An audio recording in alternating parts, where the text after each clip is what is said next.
In the New York Times, it was reported that Grissom and White had managed to get their seatbelts off. Reduced to skeletons, their suits were found welded together by the fire. But months later, during the testimony of George Mueller, it was stated that none of the 3 astronauts had been able to unbuckle their seatbelts. Unbuckling their straps was the first procedure to open the hatch and escape. So my question is, would the astronauts have had time to unbuckle in a mere 15 seconds? I emailed Walter Cunningham of Apollo 7 to ask, as he served as backup pilot to Roger Chaffee on Apollo 1. But my message was never answered. Remember too, the untested hatch they put on the spacecraft needed 5 minutes to get open. Knowing that the door could only be opened from the outside, and that Barron claims the astronauts smelled smoke at around 6:20 PM, where were the pad technicians when Grissom and his crew needed them most? When asked by Congress, was there any procedure in case the occupants in the capsule were incapacitated that somebody outside could take emergency procedure to get them out, Frank Borman replied, "Yes, sir, but since this test was not classified as hazardous, that team was not on duty." But earlier in his testimony, Frank Borman admitted, "We are very aware of the fires at Johnsville Navy Air Station and also at Brooks Air Force Base." How could NASA possibly have not considered this test hazardous when they were very aware of these past oxygen fires and knew the hatch was too unsafe? As with any rocket launch, the site had been wired with cameras. The day after the fire, the New York Times reported that the accident had been recorded by the pad cameras and seen on many television monitors. Fires on spacecraft captured on film by Martin Waldron, special to the New York Times. Houston, January 27th. The flash fire that killed 3 astronauts in a spacecraft at Cape Kennedy tonight was filmed, an official of the National Aeronautics and Space Administration said today. However, the film and recordings made of the astronauts' voices, which were being monitored at Cape Kennedy and at Houston during the test, were sealed immediately after the accident. Paul P. Haney, Director of Public Affairs for the Manned Spacecraft Center here, said the film and recordings would be turned over to a board of inquiry of finding out exactly what happened. According to the authors of Journey to Tranquility,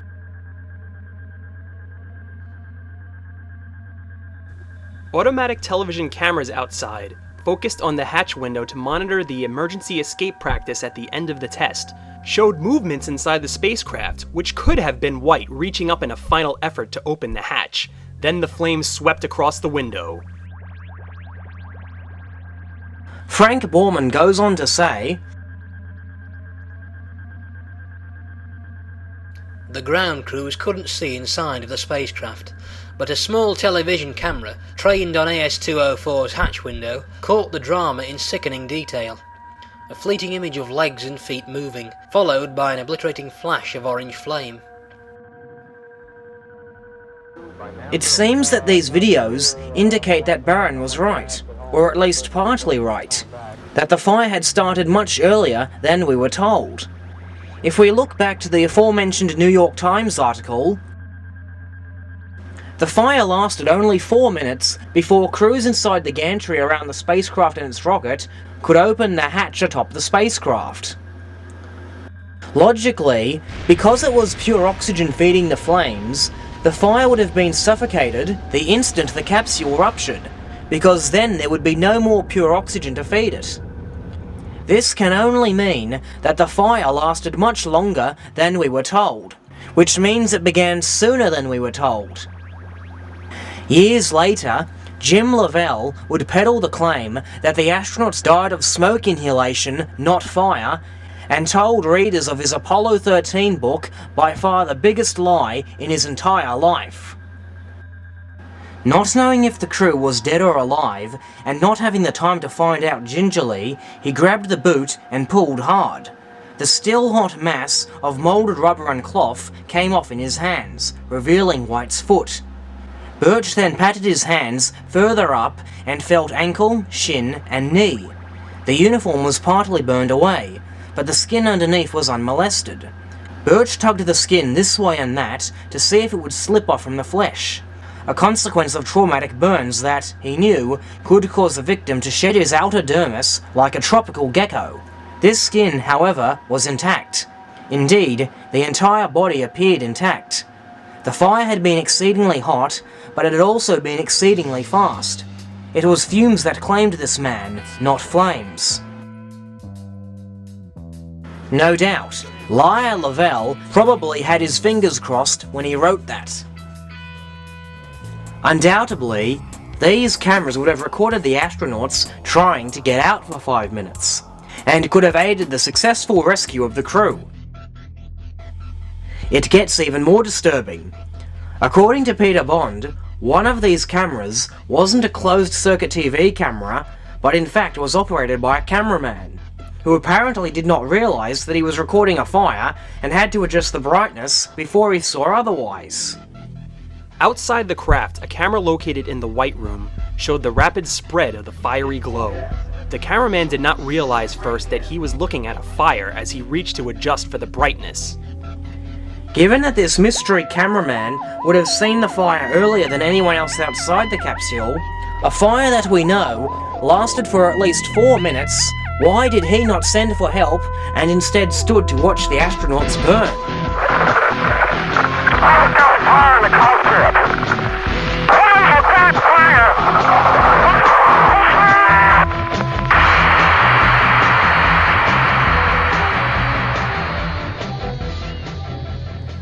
And as we are told on Wikipedia, some witnesses say they saw Ed White on the television monitors, reaching for the hatch release handle as the flames in the cabin spread from left to right and licked the window. by far the most revealing eyewitness testimony comes from Gary Probst, an RCA employee.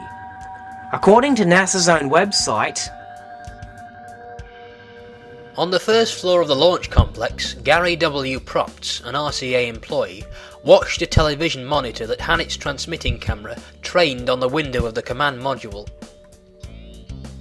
Probst's television picture showed a bright glow inside the spacecraft, followed by flames flaring around the window. For about 3 minutes, he recalled the flames increased steadily. Before the room housing the spacecraft filled with smoke, Probst watched in horror as silver-clad arms behind the window fumbled for the hatch. "Blow the hatch! Why don't they blow the hatch?" he cried. He did not know until later that the hatch could not be opened explosively. Elsewhere, Slayton and Rooser watched the television monitor aghast as smoke and fire billowed up.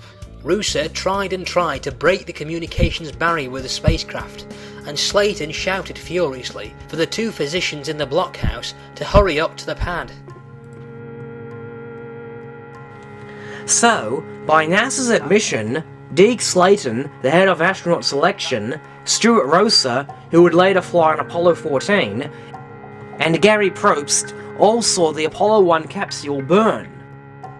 Rocco Petrone, the director of launch operations, also claims to have seen the fire on the TV monitors. I was looking at a TV on my launch director's console.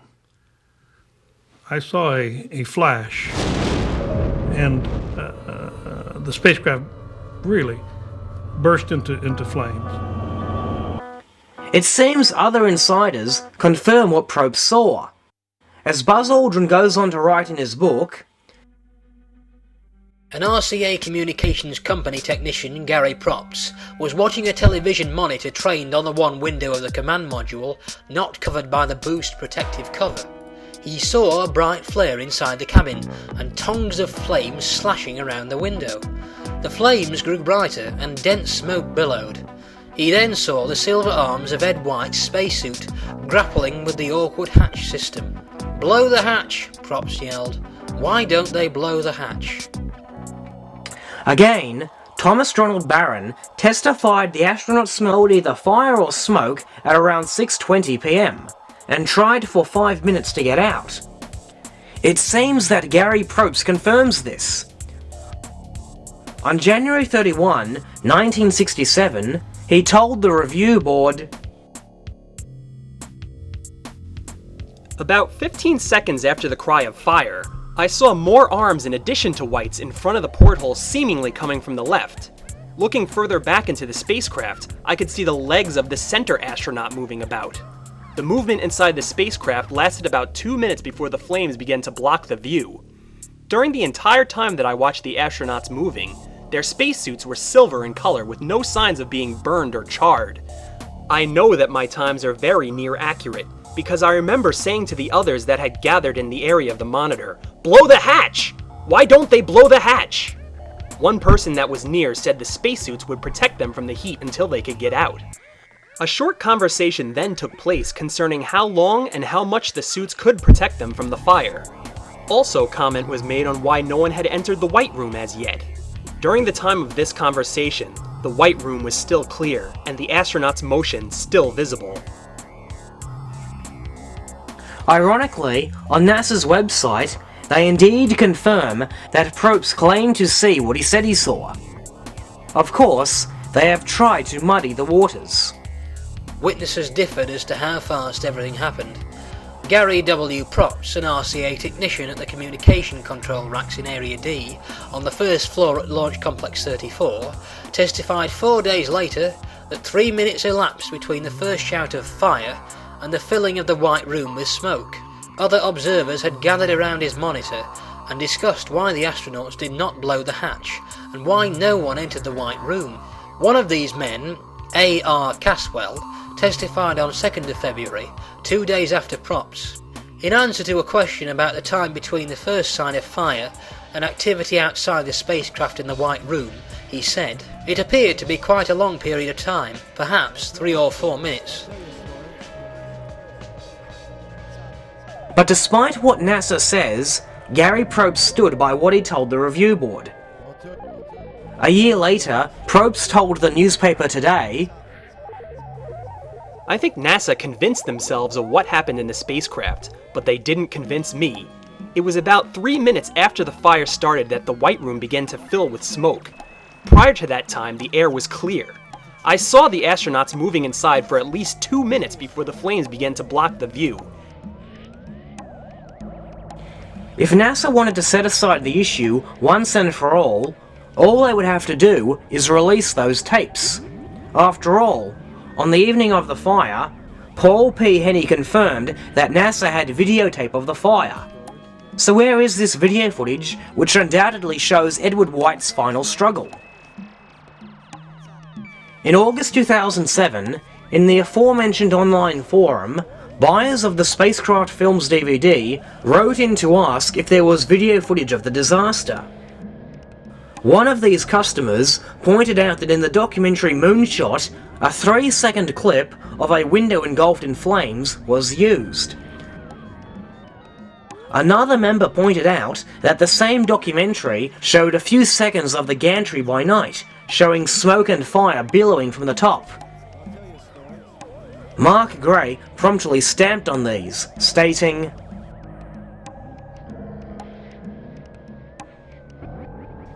"There is no videotape or film taken during the fire on January 27th. Any window engulfed in flames you saw in Moonshot was either staged or was from the boilerplate test. Once again, there is no footage of the spacecraft during the fire. I've had this conversation with many people saying they saw it here or saw it there. There is no footage of the spacecraft during the fire." This is in direct contradiction to what NASA stated the day after the fire. Videotape of the disaster exists, and as Gary Probst testified, it showed the astronauts trying to get out for 3 minutes. Perhaps this is why Mark Gray denies this footage exists. By actively suppressing that footage, he is protecting the official government lie that NASA sold to the world. As was evident from his Apollo 10 DVD set, the complete Apollo record will be whatever Mark Gray says is complete.